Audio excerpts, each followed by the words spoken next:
But now be careful of what might be lurking in your garden. A woman was left paralysed and unable to speak after she was bitten by a tick in her own garden.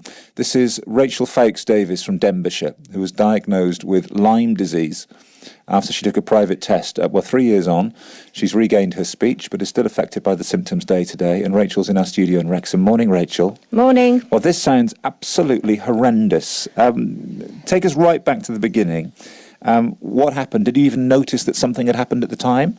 My partner noticed something on my neck, so he removed it and we've seen it was a tick. Carried on gardening for a bit. A rash came that afternoon. A few days later, I went numb and I was paralysed. I mean, what sort of garden have you got? Is it a particularly wild garden or just a regular garden? No, just a regular garden. Right. You know. And so then all of a sudden, you woke up one morning and you couldn't move? I thought I was having a stroke, with my face, because my face drooped. But I went to the hospital and they just diagnosed me with Bell's palsy. They weren't interested in that I'd been bitten. And I've just been left to suffer ever since, really. So just tell us a little bit more then about the symptoms initially. What was it? The Bell's palsy? Well, what they thought was Bell's palsy. It wasn't Bell's palsy, was it? Well, no. No. So what did you present with? So I'm just trying to get a bit more of a feel for what this tick did to you. They're nasty little creatures. I've been researching it for 3 years. There's not enough out there, for people to know what this little thing is doing to people. They're putting a disease in your body and it needs to be treated straight away. My case, unfortunately, I was left undiagnosed, so I'm still suffering. That's why I went to the papers originally. So you couldn't move? I couldn't talk. Couldn't talk? No. Eating? No, I had to do it through a straw. I could talk. I used to lift the side of my mouth up. It's still not right now. And how long did that last?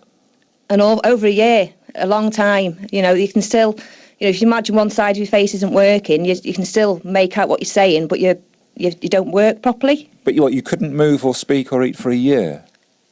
Oh, I could eat. Oh, right. You had a straw. Yeah. It was a long process of recovery.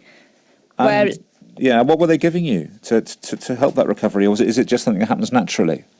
I didn't have nothing to recover from the Bell's palsy. When I first start off with, I had some antibiotics, but that was just to treat Bell's palsy. Whereas if I was diagnosed with the Lyme disease, with the EM rash, which was on my neck, I would have had doxycycline and I wouldn't have suffered for 3 years. So at what point did you decide to get this private test then? February this year, because I was really poorly. I was in bed, I was bedbound. Getting up, day-to-day tasks, everything was just atrocious. So I took it off my own back and I thought, right, and I went out and I got it and it came back and it was on the letter. So, yeah. How did you know to test for that though? Was it the internet? I looked, and because I knew it was a tick that had bitten me and I had the EM rash. Obviously, I Googled it, etc. But every doctor that I've seen, I've just been left, really. Did he tell the doctors in the first place, look, I had a tick on my neck? In the first place, I went to Deeside Hospital. I did say to them that I was bitten on the neck and the rash was still on my neck. I'd put a little bit of makeup over it, but you could still see it. And I was told there was no Lyme disease in Wales. Right, so, but Betsy Cadwallader University Health Board have said this, they can't comment on individual cases in any detail. Yeah. What have they told you about why they didn't test? I haven't been told anything. I've just gone back and I'm still pushing now, and now I'm waiting for appointments at Liverpool. So hopefully it'll show up there, but this ELTA test that the NHS do does not work, and I'm living evidence, and there's lots of other people on my Lyme group who are going through the same thing as me, being untreated, because this ELTA test it's got a high percentage not working.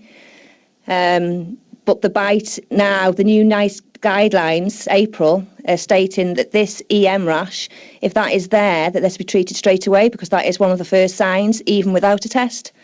So you're 100% now, tickety-boo? Yep.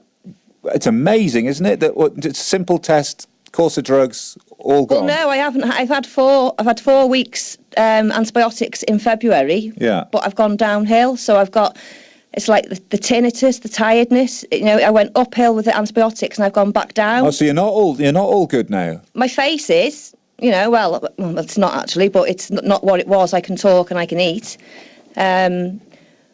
But this disease is basically eating away at me. So if I don't get treated, I'm going to end up like lots of other people which are untreated who are bedbound. So that treatment involves what, more antibiotics?